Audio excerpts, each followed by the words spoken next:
Sering banget ngalamin sakit perut di bagian atas, ini ulu hati. Kira-kira apa yang harus kita lakukan sementara ada yang lagi hamil 4 bulan? Dia sering ngerasain perih, melilit. Kemudian juga ada nih salah satu teman kita pejuang asam lambung yang sering ngalamin sendawa setiap hari. Dan juga dia udah konsultasi ke spesialis penyakit dalam, bahkan udah ke psikiater atau ke dokter jiwa, tapi tetap aja nggak sembuh-sembuh. Apa sih yang terjadi? Yuk kita bahas dan simak videonya sampai selesai.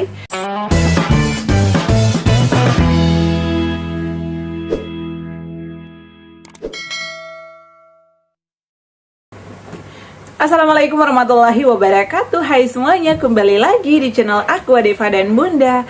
Gimana kabarnya teman-teman? Semoga sehat selalu ya. Alhamdulillah banyak banget yang udah sembuh dari asam lambung, GERD, anxiety, psikosomatis. Tapi ada juga yang masih berjuang, yang masih pemulihan dan juga yang masih pengobatan. Kalian gak usah takut, gak usah khawatir. Jangan ngeluh terus ya, agar sensasinya itu gak makin nambah. Karena pengalaman aku nih, kalau misalnya makin ngeluh, dikit-dikit nangis, dikit-dikit sedih, itu nanti bakalan menambah sensasi. Belum lagi kalau misalnya ada kecemasan atau anxiety. Jadi teman-teman dibebasin aja. Kita tuh harus belajar berdamai dengan sensasi. Apalagi yang udah ngalamin asam lambung misalnya lebih dari 6 bulan, pasti udah tau lah ya.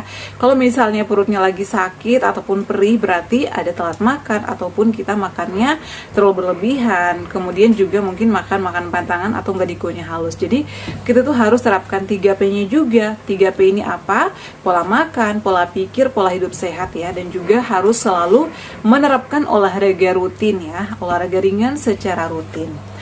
Nah teman-teman, di video kali ini aku bakal bahas pertanyaan ya. Ini banyak sekali yang WA aku hari ini, yang nge-DM aku juga, yang minta nomor handphone aku.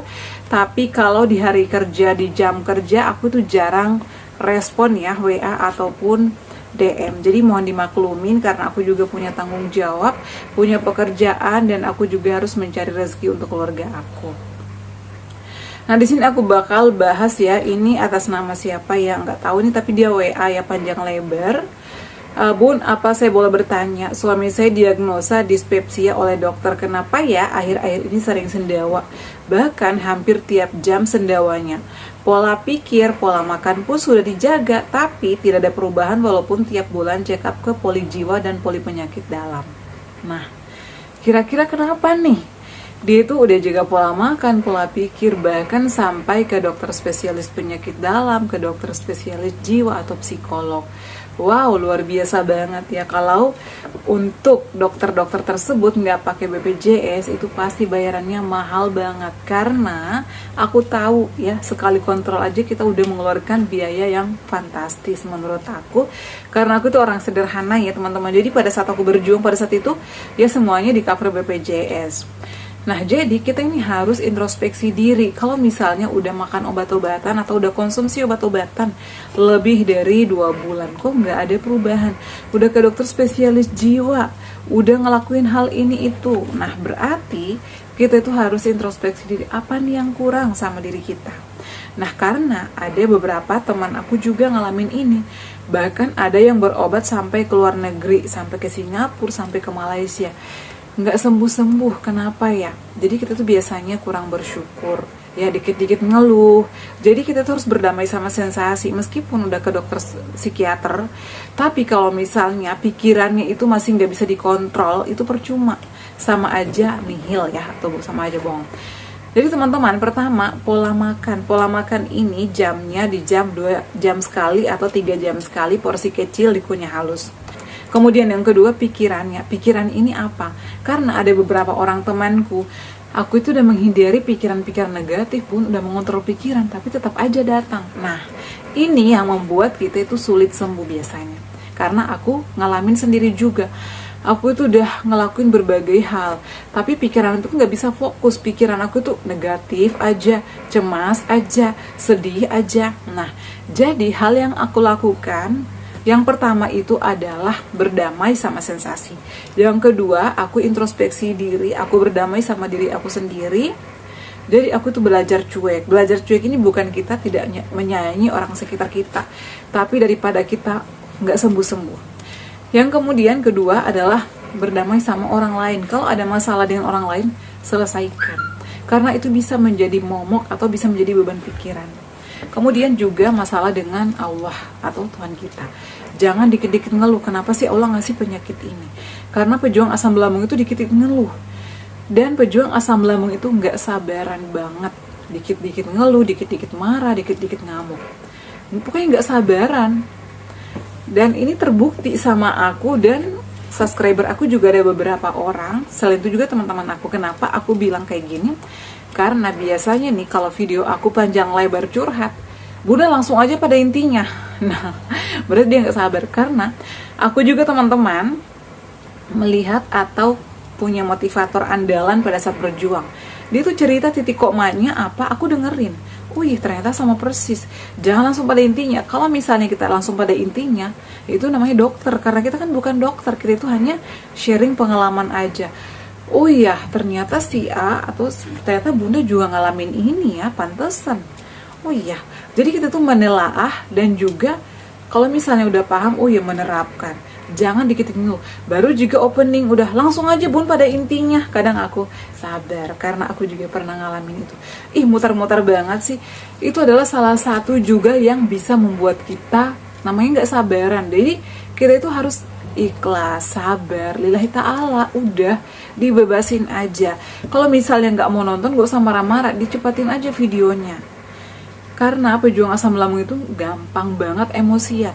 Jadi harus sabar, lakukan relaksasi, lakukan meditasi, sering ruqyah diri kalian, ya, agar nggak sering baperan, agar nggak sering kecemasannya, agar nggak sering emosian, nggak sering marah, kayak gitu ya. Nah kemudian kalau sensasi yang sering muncul itu sendawa, biasanya makanan kita nggak dikunyah halus, kemudian makanan-makanan kita terlalu cepat, jadi langsung masuk, makanan kita berlebihan. Kemudian kita juga biasanya makan makanan yang berminyak, makan makanan yang tepung-tepungan berlebih, yang gurih, yang asin. Kemudian selain itu juga kalau masih sering sendawa, begah setiap hari, udah menerapkan pola hidup sehat, coba deh konsumsi air kelapa hijau. Air kelapa hijau ini bagus banget, tapi dikonsumsinya 1 jam setelah makan ya. Jangan dalam keadaan perut kosong, takutnya nanti menimbulkan sensasi begah lagi, sendawa lagi. Kalau misalnya kalian makannya di jam 12 siang, bisa konsumsi air kelapa hijaunya 1:30 atau jam 1. Kemudian selain itu juga sering konsumsi air putih yang hangat atau suam-suam kuku. Dibantu juga olahraga rutin, olahraganya yang ringan aja. Bisa treadmill, jalan kaki, stretching, berjemur di matahari pagi. Kenapa sih dianjurkan olahraga? Karena olahraga itu bisa menambah semangat kita, bisa membuat kita cepat pulih, dan juga bisa mengurangi tekanan-tekanan di perut. Udah jalan aja pagi-pagi, habis itu stretching, habis itu lakukan pernapasan diafragma, latihan pernapasan. Udah berjemur, habis itu pulang ke rumah, jangan langsung tidur ya nyampe rumah. Aku tuh biasanya kalau nyampe rumah, aku selonjoran dulu sambil minum. Kadang minum air hangat. Kalau misalnya ada jus, minum jus. Jus apa aja yang biasa aku konsumsi adalah jus jambu, ya, jus melon. Itu yang sering aku konsumsi pada saat aku berjuang. Tapi ini nggak boleh dalam keadaan perut kosong ya, harus setelah makan. Kemudian selain itu juga sering-sering melakukan relaksasi atau meditasi agar otot-otot kita, tulang-tulang itu nggak tegang. Biasanya kan kayak remuk, kayak tegang, otot-otot itu kadang aduh tegang banget. Apalagi disertai dengan aktivitas yang padat. Jadi kita itu harus banget melakukan relaksasi. Gerakan-gerakan relaksasi udah ada di video aku, udah ada di channel YouTube yang lain juga banyak sekali. Jadi kalian boleh cek ya, boleh ngikutin. Itu nggak apa-apa banget karena itu bisa membantu menenangkan pikiran kita. Karena pejuang gastritis ini ya, kenapa sering sendawa, itu ada peradangan di dinding lambung dan biasanya disertai kecemasan. Kalau udah cemas sedikit itu pasti muncul sensasinya. Kemudian istirahatnya yang cukup, jangan begadang, jangan ngerokok, hindari alkohol ya. Hindari makanan-makanan berminyak, soda, kafein juga yang gurih-gurih, yang asin-asin berlebih juga dihindari. Jadi seperti itu ya buat kakak yang sudah bertanya terkait masih sendawa setiap hari. Ini udah aku jawab sih ya, konsumsi kelapa hijau dan juga olahraga. Nah selanjutnya ini juga aku bakal bahas atas nama Kak Eca. Tadi tuh dia DM di Instagram aku. Cuman aku tuh kalau di IG ya slow respon. Jadi kalian bisa WA. Kalau misalnya lama ya ditunggu aja karena memang aku juga aktivitasnya banyak. Assalamualaikum Bun, izin bertanya gimana cara mengatasi perut bagian atas sakit Bun, sedangkan saya sedang hamil 4 bulan. Nah, teman-teman ya, ini aku nggak mau bahas hamilnya karena aku bukan ilmu atau bukan kebidanan dan aku bukan dokter kandungan. Jadi aku hanya membagikan atau tips aja gimana cara nih kalau perut bagian atas itu sering sakit. Dan biasanya perut atas itu adalah ulu hati. Kenapa ini sering sakit atau perih? Biasanya pertama kita sering telat makan, asam lambungnya naik, jadi ulu hatinya kayak penuh, berasa penuh, begah, dan juga biasanya berasa mual, kadang sampai ngap. Kemudian yang kedua adalah biasanya kita terlalu banyak aktivitas dan mengangkat beban yang berat, terlalu banyak jalan atau naik sepeda, intinya terlalu padat aktivitasnya. Jadi sehingga di sini tuh kayak kadang suka melilit, suka penuh, kayak begah gitu, ngap-ngapan. Jadi cara mengatasinya gimana? Pertama, sering konsumsi air putih hangat, ya. Jangan minum yang dingin-dingin, jangan minum yang es-es, karena itu nanti akan memperparah keadaan kita. Yang kedua, saran aku sering konsumsi air tajin. Air tajin ini bisa beras organik, bisa beras biasa aja, bisa beras merah. Ibu hamil aman nggak? Aman sih, menurut aku nggak ada masalah, karena ini hanya air beras aja yang kita konsumsi sehari-hari. Jadi caranya itu ambil 2 sendok beras, dicuci bersih. Setelah itu dimasak sampai hampir matang berasnya, ambil airnya, tuangkan di gelas, dikonsumsi. Kalau lagi kayak merasa, lagi parah banget nih atau lagi sakit banget, konsumsinya 3 kali sehari sebelum makan, di pagi, siang, dan juga sore hari. Rutinin itu. Dengan catatan pada saat kalian terapi itu tetap terapkan 3P-nya ya. Dan juga jangan telat makan, jangan mengangkat beban-beban yang berat, istirahatnya yang cukup. Ya, kayak gitu. Nah, kemudian selain itu juga saran aku, kalau misalnya lagi olahraga, jangan olahraga yang berat-berat ya. Biasanya kan ibu hamil itu rentan ya, dan juga kita itu kalau misalnya lagi hamil bingung mau makan apa, apalagi pejuang asam lambung. Kalau misalnya lagi hamil, atur jadwal makan juga ya. Kalau mau konsumsi susu, carilah susu yang aman, tapi aku tuh tidak menyarankan karena susu hamil itu ada khusus. Jadi saran aku, konsultasikan ke dokter agar diberikan obat-obatan yang tepat, karena aku takut salah, aku bukan dokter ya. Intinya makanannya tetap diperhatikan, makan yang lembut-lembut, jangan kecapean, tidurnya yang cukup, dan makanannya dikunyah halus. Pada saat tidur miringnya ke kiri. Kemudian juga aku saranin untuk ibu hamil ini sering-sering lakukan relaksasi atau meditasi agar nggak stres, agar nggak sering cemas, dan agar nggak sering uring-uringan. Karena hormonnya ibu hamil itu adalah berbeda sama orang yang nggak hamil.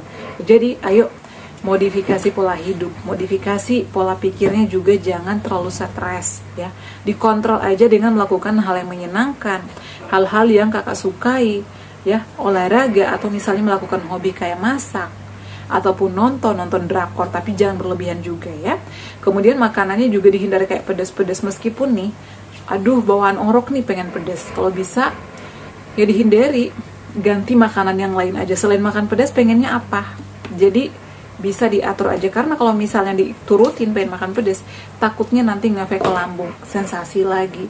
Kalau misalnya lagi hamil kena asam lambung itu benar-benar nyiksa banget. Karena dulu ada tetangga aku ya, dia itu udah mau lahiran 7 bulan, hampir 8 bulan lah ya, tapi asam lambungnya itu suka kumat. Itu kadang kalau mau konsultasi nggak mau WA, nggak mau telepon, tiba-tiba udah nyampe di rumah aja. Jadi memang ya luar biasa, tapi harus sabar, semua itu harus dinikmati, jangan lupa bersyukur. Jadi harus terapkan 3P-nya, disiplin, dan ya jangan lupa bersyukur, karena kalau makin ngeluh itu makin banyak sensasi. Kayak gitu ya. Perbanyak juga konsumsi air putih dan jus ya. Jus itu bagus loh, untuk ibu hamil juga nggak apa-apa sih. Carilah jus yang aman, kayak jus alpukat misalnya, atau jus melon, ataupun juga jus buah naga, itu bagus. Nggak apa-apa banget kalau kalian mau konsumsi itu selagi cocok. Dan konsumsi jus ataupun minuman-minuman kayak misalnya jus ataupun susu, saran aku konsumsinya setelah makan ya, apalagi ibu hamil. Kayak gitu sih ya teman-teman yang udah bertanya. Pertanyaan yang lainnya masih banyak banget, ditunggu aja, nanti aku bakal bahas lagi.